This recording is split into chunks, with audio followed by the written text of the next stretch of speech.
Hello, family and friends. I'm coming back at you with, or coming back to you with another video. And this is going to be a good one. And it's going to be quick. So if you got about 10 minutes, let's dive into it. So today I want to talk about this guy. This guy named Nebuchadnezzar. And he had a dream one day. And in his dream, he couldn't remember it. So he called for people that practice magic. The magicians, and astrologists, soothsayers, the sorcery stuff, the things that they do today. Just in case you didn't know, now you know. So he called for them to reveal his dream, and they couldn't, nor could they interpret it. So there was this brother named Daniel, and Daniel, he had 3 companions, and those 3 companions, they sat together or prayed together and sought God, the good Lord himself, to reveal the dream, because Nebuchadnezzar was going to kill the people that practice magic, because they couldn't tell him nothing. So he like, you can't tell me my dream or interpret it, then what I need y'all for? Y'all been lying to me all the time. So anyway, moving on. So the Lord, who knows all secrets, see everything, and know everything, revealed this dream to Daniel. So Daniel then requests to see Nebuchadnezzar. And so in Daniel chapter 2 and 31, he let's take a read. In chapter 31, it said, "Thou, O king, sawest and behold a great image. This great image, whose brightness was excellent, stood before thee, and the form thereof was terrible." This image, so he's going to describe the image that Nebuchadnezzar has seen in his vision, and then he's going to interpret what it means. So the image was a head. It was of gold.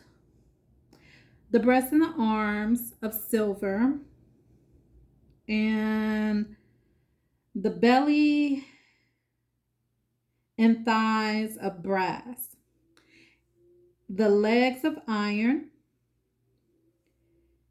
and the feet of iron and clay. So the feet were both iron and clay.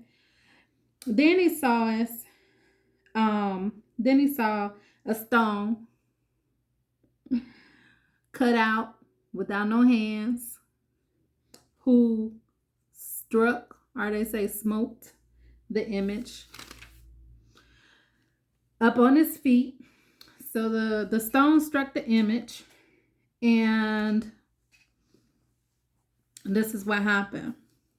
Then was the iron and the clay, the brass, the silver, and the gold broken into pieces together, and they became like chaff of the summer threshing floors, and the wind carried them away, and no place was found for them.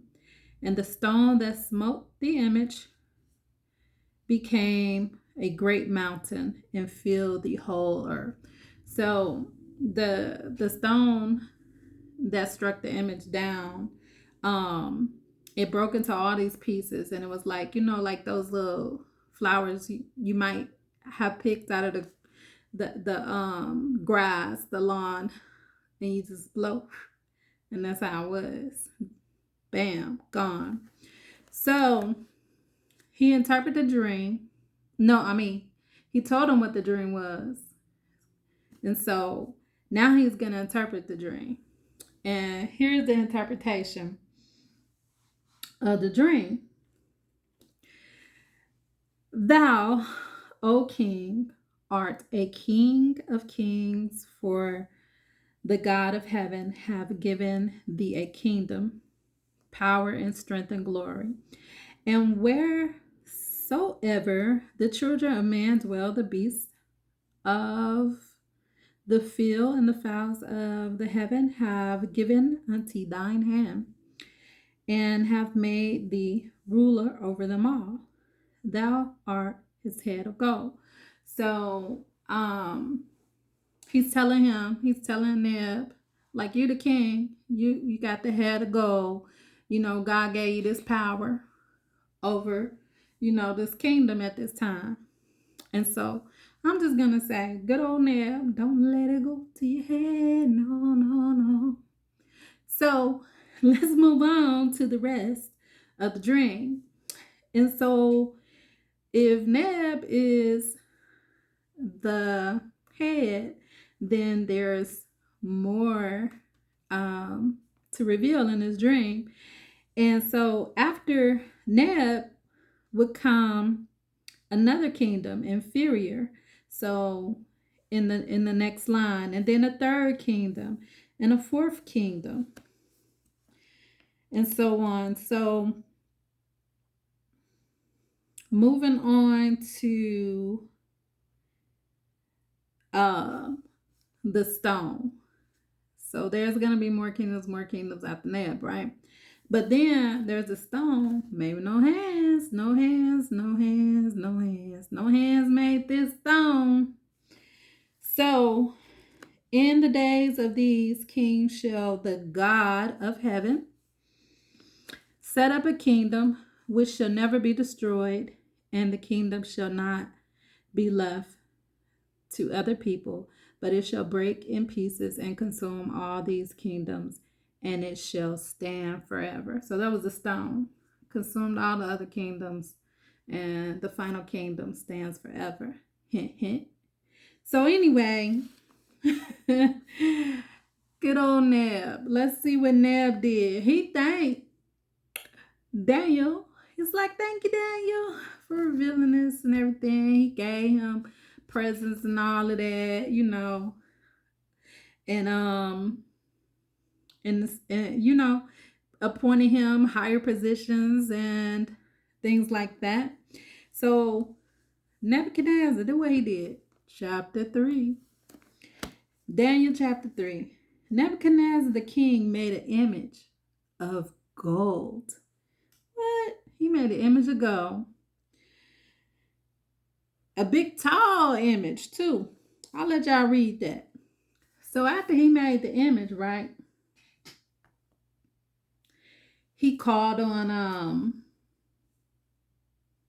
the people he had in power, the sheriffs, the council, the treasurers, what else? Let me see. And you'll find this in chapter, let's see where it say.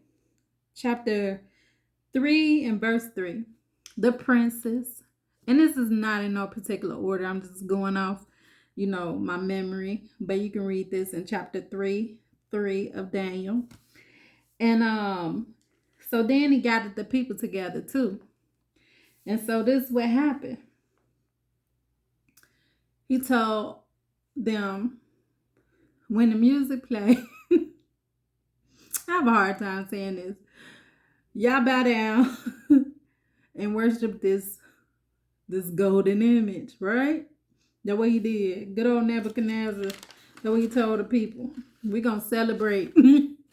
I'm head of the kingdom. Y'all going to bow down and raise this and worship this statue. So he say, whoever don't do it, they gonna get burnt in the furnace. So now I'm gonna bring back Daniel and his three companions, which was Shadrach, Meshach, and Abednego. Now, this is the identity that Nebuchadnezzar gave them, but this wasn't their identity. This was not their identity, but they tried it. So, the original identity of the three was Hananiah, Mishael, and Azariah. And so when the music played, they didn't bow down because they know their identity, what the God they serve. And so they said, we ain't with this. We not down for this. So they stood while other people was bowing down like the king had commanded them to do. So when Neb had found out that they didn't bow down, he was mad. So what they did was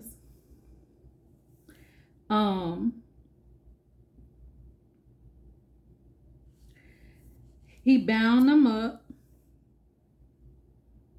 because they didn't bow down. Good old Neb. He's tripping on all that power. So he said, throw them in the furnace and make it 7 times the normal heat. He was so mad. But the 3, Shadrach, Meshach, and Abednego, they kept their faith. And so when he put them in the furnace, they didn't burn. And then Neb said, hold on, what's going on with my eyes? I thought we put 3 men in there. Wait a minute, I see 4 and he look like the Son of God. Uh-oh. Stay tuned for the conclusion. That's it for today. But I hope you enjoyed it. And God bless you. Be safe. And continue to study and show thyself approved. Thank you for joining me. Goodbye.